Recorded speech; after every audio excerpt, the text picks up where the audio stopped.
guys, what's up? John here from flyatmikealva.com, and today we're here to talk about VORs, because I know a lot of you guys have said, hey, I really love those VOR videos you put out on YouTube, but I really want to see you use a VOR in a real airplane, and how does that work? So that's what we're going to go ahead and take a look at today.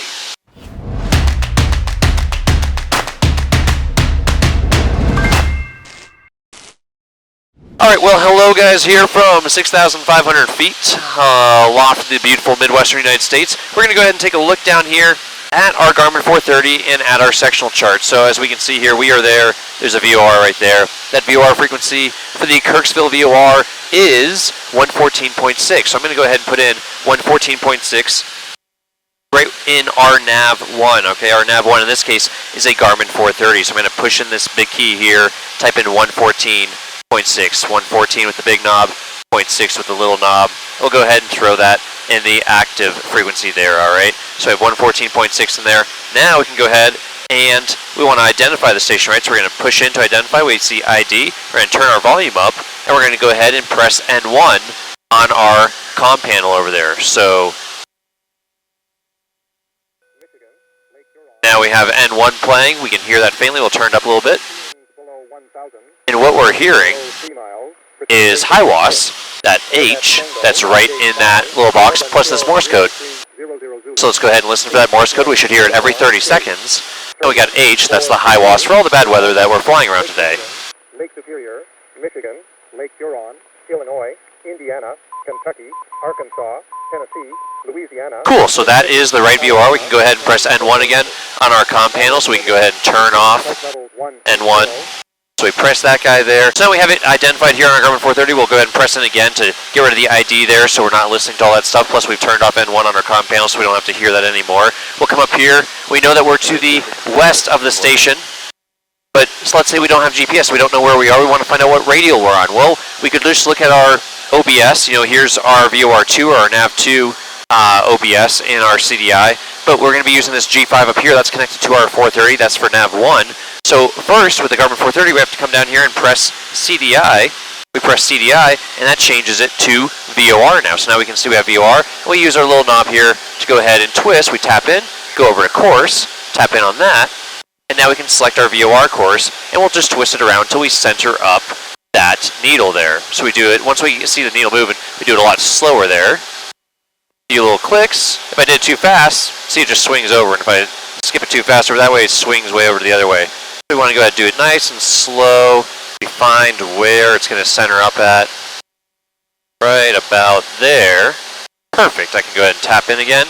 And now I can confidently say that I'm on, about the 262 radial from the station. I could even tap in and just see here. Yep, that is in fact 262. My eyes do work. So we're on the 262 radial from the station. And we can see that is in fact true. We are out here to the west. There's the VOR right there. If we wanted to get to the station, we'd have to go ahead and fly the reciprocal of that. And how we know that is we have a from flag. See that little flag there? It's a little covered up by the airplane. That little green flag is showing that we're actually from the station right now. So if I spin this around, I press course again, I tap in, I twist around to the reciprocal of that. So about 082. 082 centers that up because that's 180 degrees off of 262. I tap in, I can see, yeah, I've got the two arrows lined up now. So to go to the station, would be 082. We have the two flag pointing to that arrow. That's the way we're going to get to the station. Yes, we would have to fly east to get to the station. Makes perfect sense. Now let's see how that works on nav2 down here. Very similar thing, right? We could go ahead and we could identify everything. We're going to come over here to nav2. We'll type in 114.6 on our standby. We'll put that over to our active. And we're not going to go ahead and identify it since we already did that once. We showed you guys how. You simply just pull out on the knob here, turn up the volume, press N2 on your comm panel, which is over there.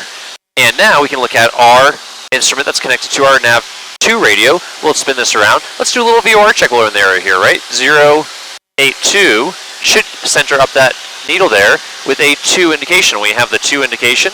To get to the station, we'd fly roughly about 082. We can see that, yeah, these VORs are actually a little bit off, right? Each dot represents 2 degrees, so we're about 4 to 4.5 degrees off on our VORs.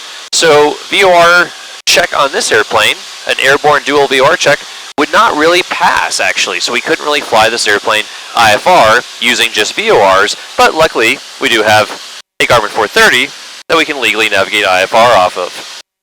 So that's an actual way to do an airborne VOR check, is just like that. And we can see that we're about 4 degrees off on our 2 VORs. So that's how you use a VOR, airborne check, when you're checking 2 VORs against each other, 2 VOR receivers against each other, rather, using the same station when you're in the air. That's plus or minus 4 degrees in the air or on the ground. If we were just over an airborne checkpoint, checking 1 VOR at a time, that would be plus or minus 6 degrees. And then if you're on the ground using a VOT, that's plus or minus 4 as well. If you have any questions on this stuff at all, don't hesitate to leave them in the comments right below, or better yet, go to flyatmikealpha.com, click on Ask a Question at the top of the website there. Remember, flyatmikealpha.com, private pilot, instrument pilot, commercial pilot ground school, and soon-to-be CFI ground school on there as well, coming summer of 2019. If you guys have any questions on ground school or how to be successful in your flight training, don't hesitate to go over to flyatmikealpha.com, shoot us an email, talk to one of our instructors. We'd be happy to help you out, whether you're a member on the site or not.